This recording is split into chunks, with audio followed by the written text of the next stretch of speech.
Hi friends, good morning. ನಾನಿವತ್ತೊಂದು ಸೊಪ್ಪಿನ ಸಾಂಬಾರು ಮಾಡೋದನ್ನು ತಿಳಿಸ್ತಾ ಇದ್ದೀನಿ. ಬನ್ನಿ. ನಾನಿಲ್ಲಿ ಅರ್ಧ ಚಿಪ್ಪು ಕೊಬ್ಬರಿನ ತೊಗೊಂಡಿದ್ದೀನಿ, ಒಂದೇ ಟೊಮೆಟೊ, ಒಂದು ಈರುಳ್ಳಿ ಮತ್ತು ಒಣಗಿದ ಮೆಣಸಿನ್ಕಾಯಿ. ನಿಮಗೆ ಆಪ್ಷನ್ ಇದೆ, ಒಣಗಿದ್ದು ಬೇಕಾದ್ರೆ ಒಣಗಿದ್ದು ಹಾಕ್ಕೊಳ್ಳಿ ಅಥವಾ ಹಸಿದು ಬೇಕಾದ್ರೆ ಹಸಿದು ಹಾಕ್ಕೊಳ್ಳಿ. 2 ಬಾದಾಮು, 2 ಗೋಡಂಬಿ ಫ್ರೆಂಡ್ಸ್. ಮತ್ತು ಅದ್ರ ಜೊತೆಗೆ ನಾನಿಲ್ಲಿ ಎಲ್ಲ ಥರನೂ ಬೇಳೆನೂ ಒಂದು ಚಿಕ್ಕ ಕಪ್ಪು, ಮತ್ತು ಕಾಬೂಲ್ ಕಡಲೆ ಅಂತ ಹೇಳ್ತೀವಲ್ವ, ಕಾಬೂಲ್ ಕಡಲೆ ಮತ್ತು ಸಣ್ಣ ಕಡಲೆ ಎಲ್ಲನೂ ಇದೆ.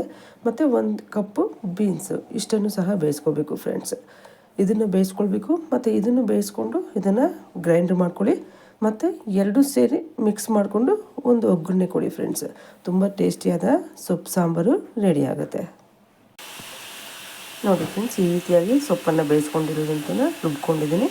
ಮತ್ತು ಇದು ಎಲ್ಲ ಥರದ್ದು ಬೇಳೆನೂ ಸ್ವಲ್ಪ, ಮತ್ತು ಕಾಬೂಲ್ ಕಡಲೆ, ಸಣ್ಣ ಕಡಲೆ ಮತ್ತು 1 ಕಪ್ ಬೀನ್ಸು ಎಲ್ಲವನ್ನು ಬೇಯಿಸಿಟ್ಕೊಂಡಿದ್ದೀನಿ ಫ್ರೆಂಡ್ಸ್. ಇದೆಲ್ಲನೂ ಸೇರಿಸಿ ಒಂದು ಒಗ್ಗರಣೆ ಕೊಟ್ಟರೆ ತುಂಬ ಸೂಪರ್ಬಾಗಿರುವಂಥ, ಎಕ್ಸಲೆಂಟ್ ಆಗಿರುವಂಥ ಸೊಪ್ಪಿನ ಸಾಂಬಾರು ರೆಡಿ ಆಗುತ್ತೆ ಫ್ರೆಂಡ್ಸ್. ನೋಡಿ ಫ್ರೆಂಡ್ಸ್, ಬಿಸಿ ಬಿಸಿ ಸಾಂಬಾರು ಮತ್ತು ಮುದ್ದೆ ರೆಡಿಯಾಗಿದೆ. ಇದು ಒಂದು ಸಾರಿ ನೀವು ಟ್ರೈ ಮಾಡಿ ಫ್ರೆಂಡ್ಸ್, ಯಾಕಂದರೆ ಇದು ಡಿಫ್ರೆಂಟಾಗಿ ಮಾಡುವಂಥ ಒಂದು ಸೊಪ್ಪಿನ ಸಾಂಬಾರು ಆಗಿರುತ್ತೆ. ತುಂಬಾ ಟೇಸ್ಟಿಯಾಗಿರುತ್ತೆ ಫ್ರೆಂಡ್ಸ್.